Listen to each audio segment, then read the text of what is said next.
আসসালামু আলাইকুম দর্শক, সকলকে আমন্ত্রণ জানাচ্ছি বিবিআর নিউজ সংবাদে।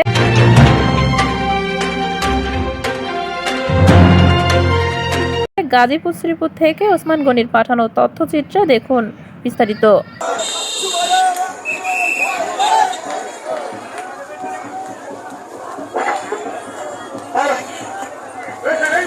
ঠিক আছে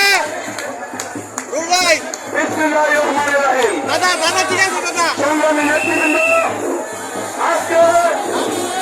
ঠিক আছে ভাই।